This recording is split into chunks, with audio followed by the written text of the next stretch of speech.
pengaruhnya, Bu? Ya, pengaruhnya sih sangat luar biasa, karena kan sejak awal saya juga sudah menyatakan bahwa tertangkapnya 8 orang itu karena kontribusinya Dede dan Aep.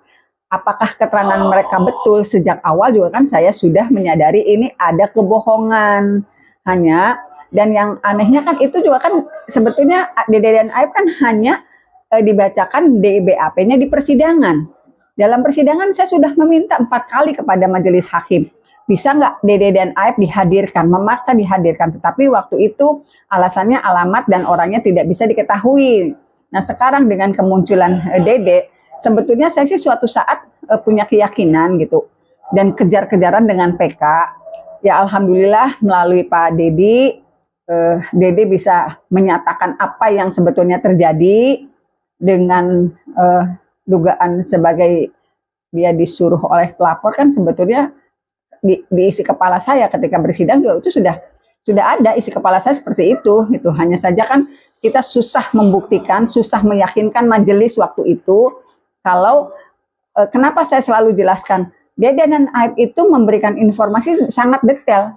Siapa pelakunya, siapa yang mengejar, naik motornya apa. Sebetulnya itu tuh isi pledoi saya gitu.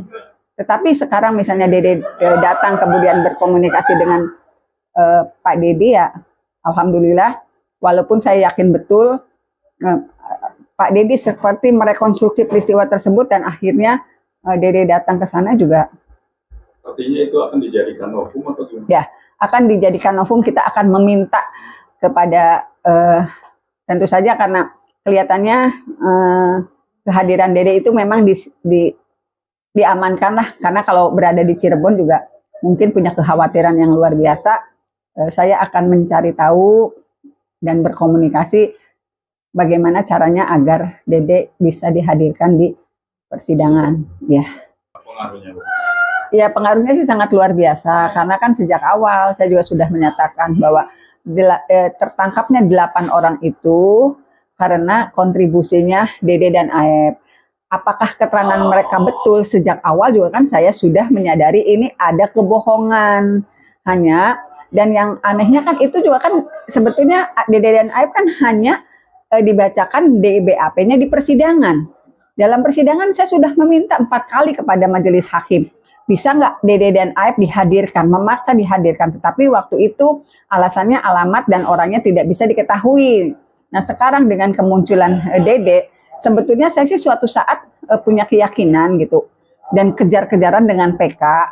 Ya alhamdulillah melalui Pak Dedi, Dede bisa menyatakan apa yang sebetulnya terjadi dengan dugaan sebagai dia disuruh oleh pelapor kan sebetulnya di isi kepala saya ketika bersidang juga itu sudah ada isi kepala saya seperti itu gitu. Hanya saja kan kita susah membuktikan, susah meyakinkan majelis waktu itu kalau kenapa saya selalu jelaskan Dede dan Aep itu memberikan informasi sangat detail. Siapa pelakunya, siapa yang mengejar, naik motornya apa. Sebetulnya itu tuh isi pledoi saya gitu. Tetapi sekarang misalnya Dede datang kemudian berkomunikasi dengan Pak Dedi ya alhamdulillah, walaupun saya yakin betul Pak Dedi seperti merekonstruksi peristiwa tersebut dan akhirnya Dede datang ke sana juga. Artinya itu akan dijadikan novum atau gimana? Ya, akan dijadikan novum. Kita akan meminta kepada tentu saja karena kelihatannya kehadiran Dede itu memang diamankan lah, karena kalau berada di Cirebon juga mungkin punya kekhawatiran yang luar biasa. Saya akan mencari tahu dan berkomunikasi bagaimana caranya agar Dede bisa dihadirkan di persidangan. Ya. Pengaruhnya, Bu? Ya, pengaruhnya sih sangat luar biasa, karena kan sejak awal saya juga sudah menyatakan bahwa tertangkapnya 8 orang itu karena kontribusinya Dede dan Aep. Apakah keterangan mereka betul sejak awal juga kan saya sudah menyadari ini ada kebohongan. Dan yang anehnya kan itu juga kan sebetulnya Dede dan Aep kan hanya dibacakan DBAP-nya di persidangan. Dalam persidangan saya sudah meminta 4 kali kepada majelis hakim. Bisa nggak Dede dan Aep dihadirkan, memaksa dihadirkan. Tetapi waktu itu alasannya alamat dan orangnya tidak bisa diketahui. Nah sekarang dengan kemunculan Dede, sebetulnya saya sih suatu saat punya keyakinan gitu dan kejar-kejaran dengan PK.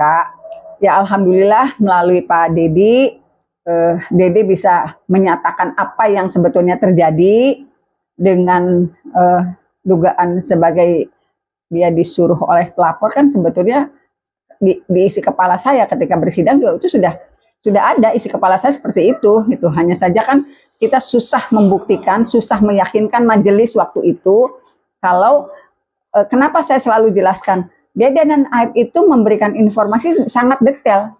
Siapa pelakunya, siapa yang mengejar, naik motornya apa. Sebetulnya itu tuh isi pledoi saya gitu. Tetapi sekarang misalnya Dede datang kemudian berkomunikasi dengan Pak Dedi, ya alhamdulillah, walaupun saya yakin betul Pak Dedi seperti merekonstruksi peristiwa tersebut dan akhirnya Dede datang ke sana juga. Artinya itu akan dijadikan novum atau gimana? Ya, akan dijadikan novum. Kita akan meminta kepada tentu saja karena kelihatannya kehadiran Dede itu memang diamankan lah, karena kalau berada di Cirebon juga mungkin punya kekhawatiran yang luar biasa. Saya akan mencari tahu dan berkomunikasi bagaimana caranya agar Dede bisa dihadirkan di persidangan, ya. Tetapi sekarang misalnya Dede datang kemudian berkomunikasi dengan Pak Dedi, ya alhamdulillah, walaupun saya yakin betul Pak Dedi seperti merekonstruksi peristiwa tersebut dan akhirnya Dede datang ke sana juga. Artinya itu akan dijadikan novum atau gimana? Ya, akan dijadikan novum. Kita akan meminta kepada tentu saja karena kelihatannya kehadiran Dede itu memang diamankan lah, karena kalau berada di Cirebon juga mungkin punya kekhawatiran yang luar biasa.